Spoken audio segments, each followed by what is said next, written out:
Alkynes are only going to be useful in synthesis if you can then turn them into other products easily. So there's a handful of reactions that I can show you at the moment to use alkynes. And I'll show you the mechanisms for these, but you really don't necessarily need to know the mechanisms so much as what products they make. The way this works is you're going to have an addition of hydrogen gas across this triple bond in the presence of palladium on carbon. And the outcome is going to be a fully hydrogenated system. So this methyl will now be on this end of the molecule, and I've only drawn it out to show you that that is the same methyl. Then what was the triple bond now becomes hydrogenated twice. We add 2 molecules of H2 across the double bond, and what's left behind on the other side is the ethyl group. Hydrogen, palladium on carbon, what you're doing is converting the triple bond down to the alkane. You're taking the alkyne, you're adding hydrogen so it becomes the alkene, then you're doing it again so it becomes the alkane. There's a very similar reaction that takes place, and we can stop it halfway. And this is hydrogen gas and Lindlar's catalyst, otherwise known as palladium and barium sulfate. If you take the palladium catalyst that normally we have on a carbon support and you add in some barium sulfate to it, what that does is poison the catalyst. You don't necessarily need to know this. You need to recognize that Lindlar's is the name that matters. But the key feature to recognize is that if you add hydrogen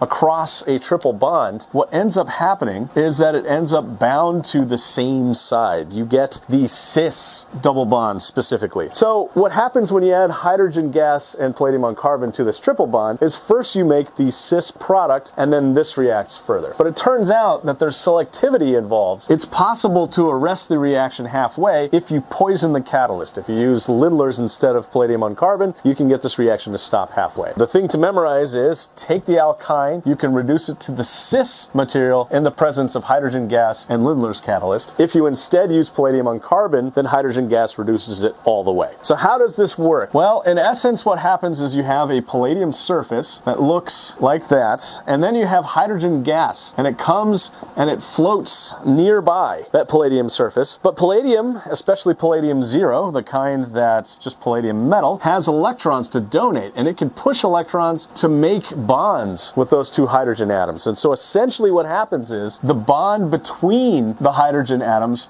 is broken, and you now have 2 hydrogens atoms bound to the palladium itself. If you have the triple bond come and float nearby as well, then a very similar sort of mechanism takes place. Again, the details are a little fuzzy and they're not super important that you understand how this works at the moment, but one of those hydrogens is going to be delivered to one of the carbons. The triple bond is going to donate one of its pair of electrons to make a bond to the other hydrogen, and the electrons between the hydrogen and palladium are going to be returned to the palladium. The point is that all of this happens simultaneously, and you deliver 2 hydrogens from the same side of the triple bond at the same time. In other words, once you have formed this hydrogen adsorbed onto the palladium complex, then when the triple bond comes nearby, you slot in both hydrogens at the same time, and that makes the cis product. By contrast, what's going on with the sodium ammonia reaction is a very strange thing. The outcome is the thing that I really want you to remember at the moment. So what I'll do is draw that for you.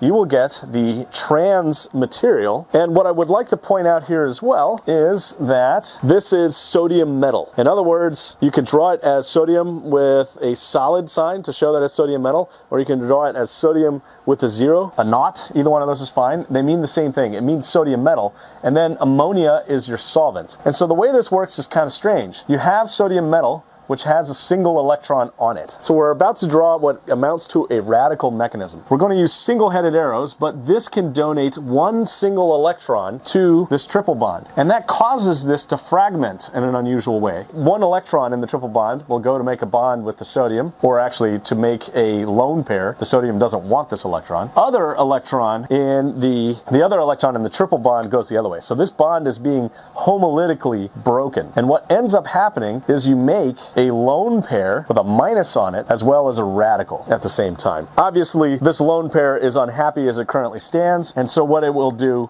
is come by and abstract a proton from this particular nitrogen. So we've got an ammonia that happens to be floating by, and this is now a double-headed arrow, pulls off that hydrogen, leaves behind an NH2. You should recognize this as a hard-to-do thing, but the reason why this is happening is because the sodium is giving up its electrons. So you're actually making sodium amide as you do this. Meanwhile, the thing that we care about has now picked up a hydrogen on one side, and we are left with a radical on the other side. Another sodium will come floating by. It has another electron to give. That electron will be donated again to make a lone pair, and once we have made that lone pair, then it will go ahead and react with another ammonia, and that leads to the trans product. The reason why this will always lead to the trans material is essentially because of what's going on here. You've got a desire to put those clouds of electrons as far apart as possible, and even once you have bound the hydrogen to it, there's going to be a certain amount of flexibility here where the molecule can flex back and forth because you have this single electron in it. In any event, this always leads to the trans,